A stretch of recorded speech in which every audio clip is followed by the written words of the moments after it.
Oi, gente, tudo bom? Boa noite, bom dia, boa tarde, dependendo de que hora você vai estar assistindo esse vídeo. Bem, gente, o nosso projeto aqui é de tentar ensinar muitas pessoas a como ler e entender um pouquinho da Bíblia de maneira simples, sem muita complicação, tá certo? A gente vai estar tentando mostrar algumas regrinhas básicas, a gente acaba desenvolvendo. é, Penso eu que não sou o único, né? Claro. Tem muitas mais pessoas que entendem até melhor, né? Do jeito melhor. A aplicação deles lerem melhor. Mas essas regrinhas aqui que eu vou estar passando pode ajudar a gente a entender um pouquinho melhor como a gente deve ler e entender a Bíblia, né? Mas antes de mais nada, nós vamos orar, agradecendo a Deus por esse dia que Ele dá. Quero falar para você que você é um milagre de Deus, tá certo? Você é um milagre de Deus. Pode a gente amanhecer vivos, né? Abrir os nossos olhos, ver nossa família, talvez ir para o trabalho, talvez, sei lá, se alimentar, a gente já consegue ver quão grandioso é o nosso Deus, né? E nesse momento Deus possa falar aos nossos corações, que a gente possa entender a palavra dele de maneira certa, da maneira ou na maneira ao qual o autor quer trazer para nós, tá certo? Existem muitos segmentos aí, né? Até mesmo no meio cristão, né? Muitos segmentos que a pessoa acaba lendo, isolando o texto e acaba, na verdade, quebrando todo o argumento do texto, né? E a gente vai tentar entender isso aí. Mas vamos orar. Pai, em nome de Jesus, nós te agradecemos mais essa vez, mais esse dia, que tu concede a cada um de nós. Nós somos um milagre. Porque levantamos, porque andamos, porque participamos das coisas que toda a nossa rotina de fazer todos os dias. Agradecemos ao Senhor porque a nossa mesa esteve farta. Agradecemos ao Senhor porque o Senhor nos colocaste de pé, com saúde e com vigor. Pai, e mesmo que a gente não tivesse levantado hoje, que a gente pudesse assim até buscar a força em levantar só apenas os nossos olhos para Ti e reconhecer o quão grande és o Senhor. Obrigado por ter um milagre em nossas vidas, obrigado pelo cuidado que o Senhor tem por cada um de nós. E que essas pessoas, Pai, que estarão estudando com a gente nesses dias, né, possam ser impactados por uma leitura que possam abrir os seus olhos de maneira clara, de maneira direta, no ponto de que eles podem entender o que o Senhor realmente quer falar em nossos corações. Obrigado por tudo. E te pedimos, ó Deus, que o teu Espírito Santo possa entrar dentro de nós, nos convencendo que nós somos pecadores, que nós precisamos abrir os nossos corações para Ti e ver a Tua beleza e a Tua santidade ser derramada em nós todos os dias. Abre os nossos corações para que a gente possa ver a Tua beleza, Senhor. E se a gente ainda não reconheceu o Senhor como grande, como nosso suficiente Salvador, que a gente possa hoje abrir os nossos corações para isso. Ajude a gente a entender e falar dessa verdade como ela é. Obrigado pela iluminação que o Senhor tem nos dado. Assim, Deus, eu oro a Ti agradecido em nome de Jesus. Amém. Hoje nós vamos estar falando sobre Tiago, né? Tiago, ele é um autor de uma epístola, né? E esse Tiago, ele é o irmão de sangue de Jesus, ele é o meu irmão de Jesus, né? E ele e Tiago, ele trata nesse livro de assuntos práticos, né, sobre a vida cristã. Ele fala da pobreza, da riqueza, ele fala da tentação, do preconceito, do falar e do agir, né, do criticar, do orgulho, humildade, de ter paciência, de ter vida em oração, né, e ter fé. Ter fé. O livro de Tiago é um livro fantástico para quem quer estudar e aprender um pouquinho de como a gente deve entender as escrituras do Senhor. É, eu separei Tiago antes, na semana passada eu tinha até pedido para algumas pessoas lerem João capítulo 1. Mas eu decidi fazer com Tiago hoje porque é um livro que a gente já tem estudado, né? E algumas pessoas que têm estudado comigo já estão no livro de Tiago, né? Então a gente vai estar estudando sobre Tiago hoje, o capítulo 1, tá? Como a gente vai fazer? Mas antes de mais nada, nós vamos louvar o Senhor com um cântico. Eu vou estar Depois nós vamos orar mais uma vez e apresentar o nosso estudo. Vamos louvar o Senhor?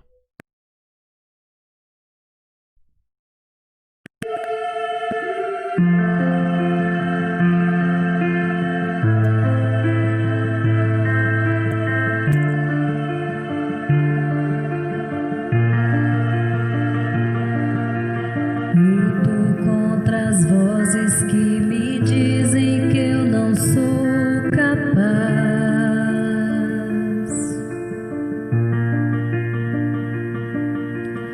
Contra enganos que me dizem que eu não vou chegar lá.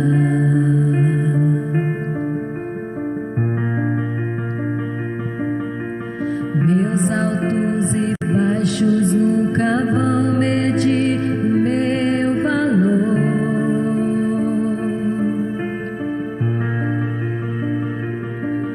A tua voz me lembra e me diz quem realmente sou.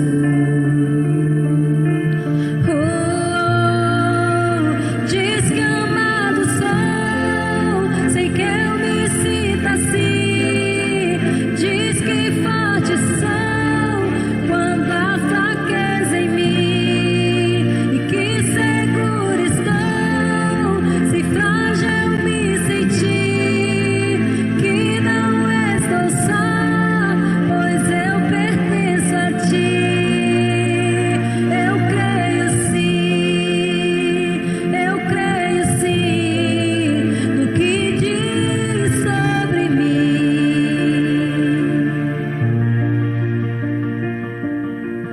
Tudo que me importa agora é o que a tua voz me diz.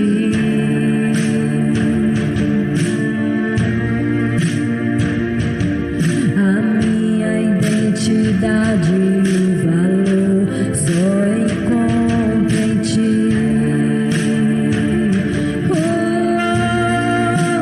Descamado sou, sei que eu me sinto assim. Diz que forte sou quando há fraqueza em mim, e que seguro estou se frágil me sentir. Que não estou só, pois eu pertenço a ti. Eu creio sim no que diz sobre mim.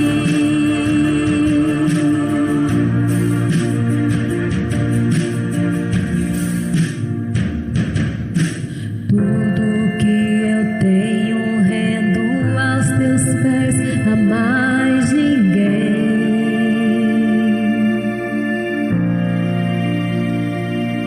Te dei os meus fracassos e as vitórias te darei também.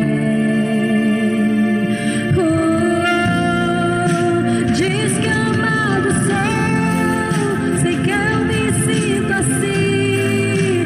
Diz que forte sou quando há fraqueza em mim. Que seguro estou se frágil me sentir. Que não estou só, pois eu pertenço a ti. Eu creio sim no que diz sobre mim. Eu creio sim no que diz sobre mim.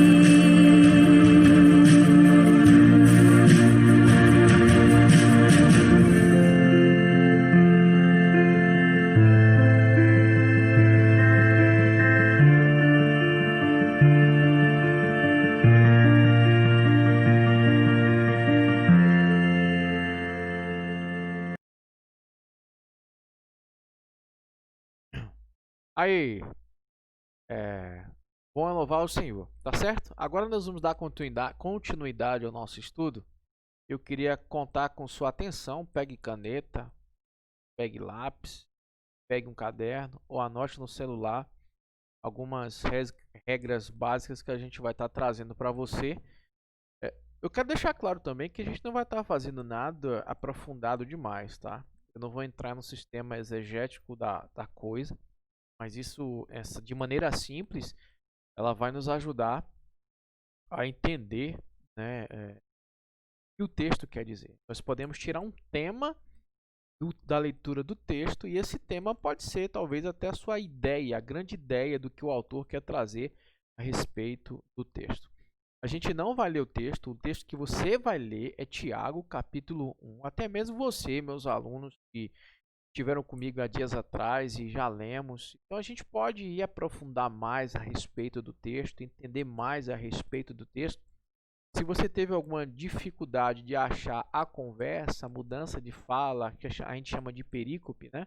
Ou unidade textual, a gente já é uma maneira melhor de você aplicar e entender isso aí, tá bom? Mas vamos correr para o vídeo não ficar muito longo. Então, como a gente deve ler e entender a Bíblia?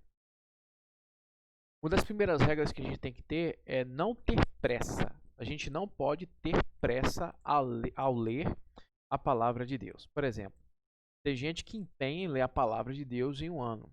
Beleza, bom demais. Tem gente que lê em 6 meses. Ixi, bom demais. Mas aí eu pergunto, eu prefiro ler a palavra de Deus em 2 anos e pouco, entendendo o que ela realmente quer dizer, do que eu ler a Bíblia em um ano, sem eu fazer anotações, sem eu fazer algum tipo de explicações sobre o texto que a gente está lendo.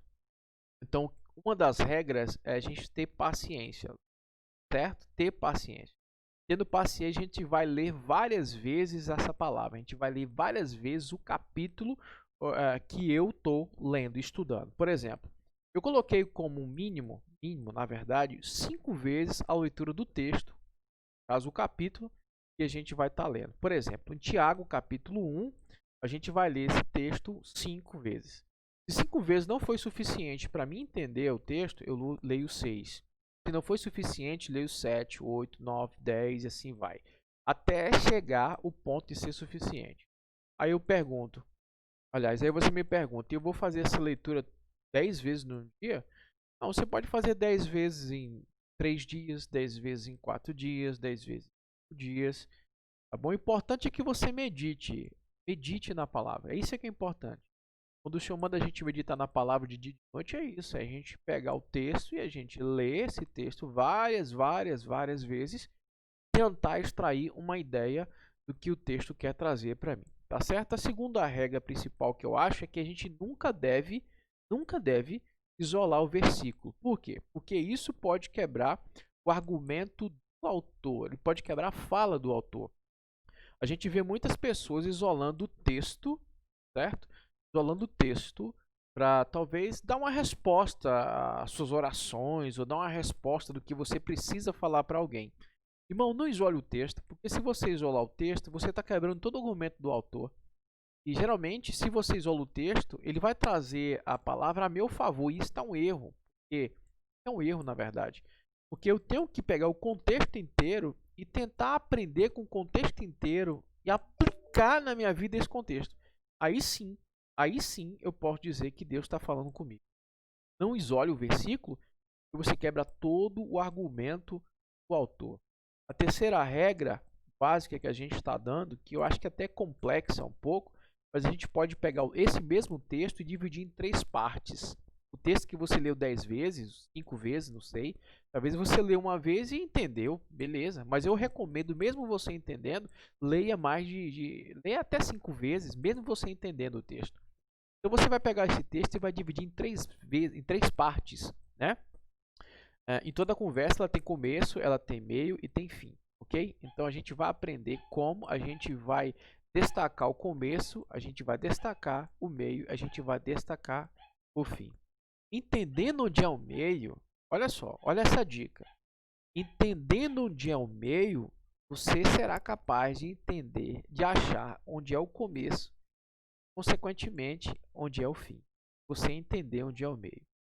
Então, de cara, só para a gente estudar, e você estudar comigo, eu vou falar aonde está o capítulo 1, Tiago. O capítulo 1 de Tiago, ele tem 3 sermões. Ele não tem um sermão. Tem hora que a gente confunde, entendendo que um sermão, um capítulo só, é um sermão só. E nem sempre é. Nesse capítulo mesmo, de Tiago, capítulo 1, ele tem 3 sermões. E a gente vai delimitar esse texto.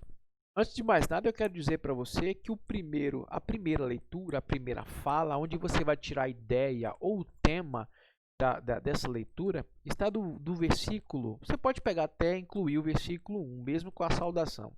Você pega do versículo 1 e você vai até o versículo 11. Então você tem aí uma unidade textual.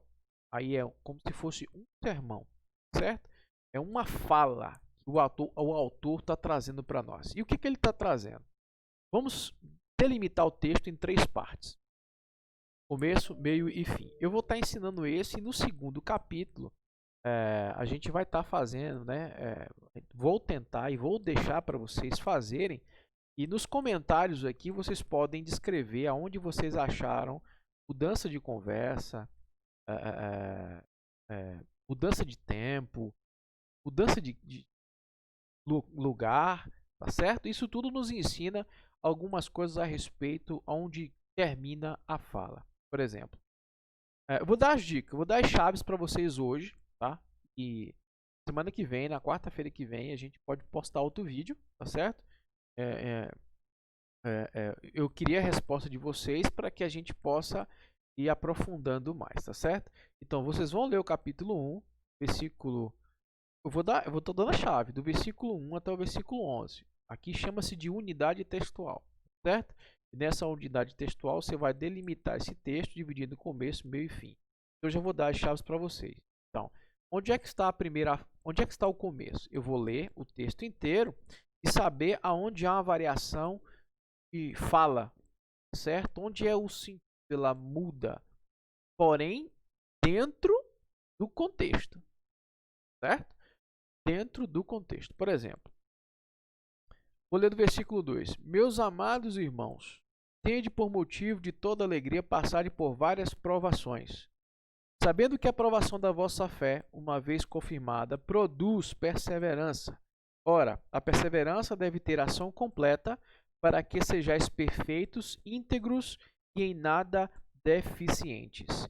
Se, porém, algum de vós necessita de sabedoria, peça a Deus, que a todos dá liberalmente, e nada lhes impropera, e ser-lhe-á concedida.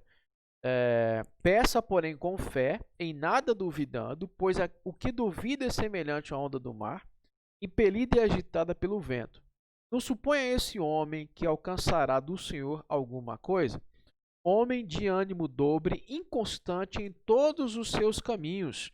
Irmãos, porém, de condição humilde, glorie-se na sua dignidade, e o rico na sua insignificância, porque ele passará como a flor da erva, porque o sol se levanta com o seu ardente calor, e a erva e a sua flor cai, e desaparece a formosura do seu aspecto. Assim também se murchará o rico em seus caminhos. A sua tradução pode ser diferente, mas a fala e a ideia, a grande ideia desse texto que nós lemos, na verdade, desse contexto que nós lemos, ela é a mesma em qualquer versão. Talvez o título mude algumas palavras, mas ela é a mesma em qualquer versão, tá bom? Então, onde é que eu achei o começo, onde é que eu achei o fim? Perceba que no versículo 4 e o versículo 5, eles estão mudando a fala. Eles não estão falando mais de provação nem da alegria.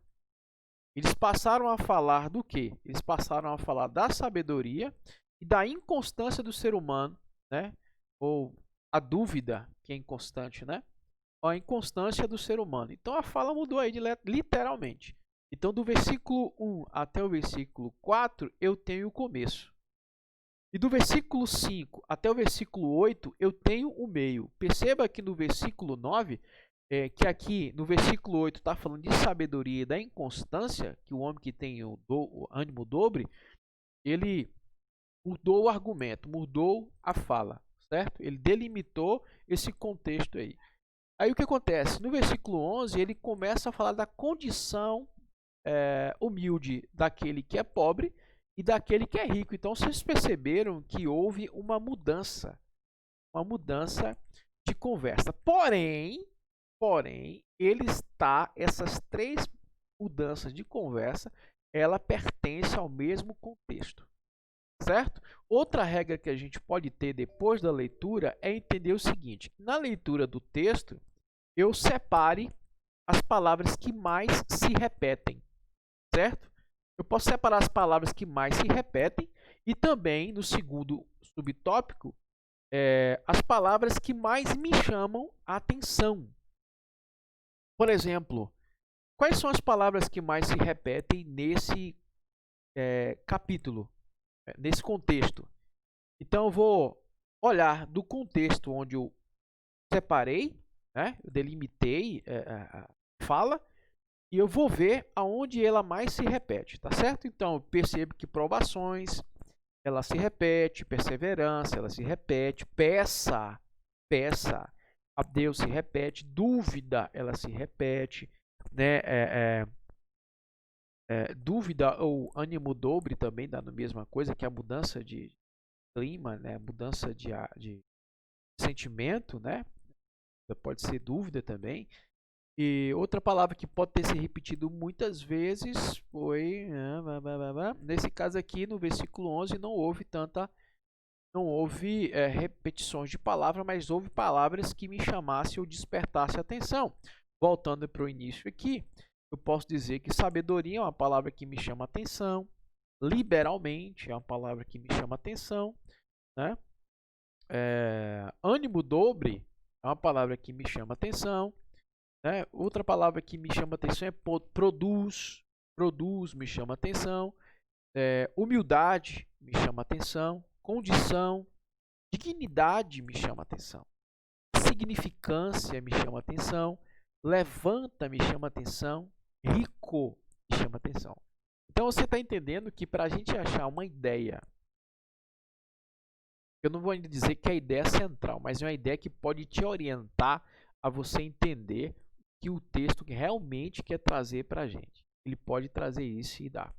Então tá o exemplo aí, eu deixei no slide aí um exemplo, certo? Para a gente tentar. Só que esse slide, esse é um exemplo de outro livro, né? Está mostrando João capítulo 1. E agora que eu percebo que eu não mudei o nome, mas é Tiago, tá certo? É Tiago. Eu não vou regravar isso porque dá um trabalho doido. Então, não tenha pressa em ler, separe com calma. Separe com calma no caderno, no lugar, e vai separando as palavras que mais se repetem e as palavras que mais chamam a atenção. Mais para frente a gente pode estudar como a gente pode separar as palavras que mais se repetem por meio de verbos, né? E assim começar a ter uma realidade melhor como a gente pode entender a Bíblia. Mas de uma maneira mais natural, mais simples, mesmo que a gente não saiba pronomes, verbos, substantivos, essas coisas todas aí, a gramática, a gente pode aprender a ler de uma maneira simples, dessa maneira que eu estou passando para vocês aqui, tá certo? Então, as 4 sub-regras estão aí, né? Na leitura do texto, separe as palavras que mais se repetem, as palavras que mais chamam a atenção, não tenha pressa em ler, leia com calma, certo? Conte quantas vezes a palavra se repete. Conte quantas vezes essa palavra pode se repetir, tá certo? Você fazendo isso, você vai estar com o número máximo de palavras e a gente pode formar um título que seria a ideia central da fala. Um título para mim ter entendimento do que o autor quer trazer para mim. Então, eu vou dar alguns exemplos de como essa seria o meu título, né? De maneira bem simples, de maneira bem rasa. Eu quero deixar para você também que quando você for colocar o tema, você não deixe extrapolar além de 10 palavras. Perdão. No máximo 10 palavras. Ela tem que ficar aqui na sua mente. O autor quer trazer. Quando alguém for falar a respeito desse texto para você, você já está sabendo a ideia do que o autor está querendo trazer para você. Então, se eu fosse separar aqui rápido, de uma maneira rápida, um tema ou a ideia o texto quer dizer, poderia dizer o seguinte: as provações que trazem sabedoria por meio da fé. Ou a sabedoria adquirida por meio das provações. Legal essa. Vou fazer isso. A dúvida não traz sabedoria para aqueles que passam pela provação. Olha só, a gente pode ir tendo ideia, e aí eu vou pedir para vocês que, mesmo nessa leitura de Tiago, capítulo 1, você possa assim, montar um tema com as ideias, com as palavras que mais se repetem ou com as palavras que mais chamam a sua atenção. Tá bom? Que Deus, pois, assim nos abençoe. Desculpe, o vídeo ficou grande. Infelizmente não tem como ficar menor que isso, porque a gente tem que explicar mesmo, certo? Então que Deus continue abençoando as suas vidas ricamente. E vamos que vamos. Quarta-feira a gente está de volta com o capítulo 2 de Tiago, tá certo? Não é João, não, é Tiago. Um abraço e Deus abençoe.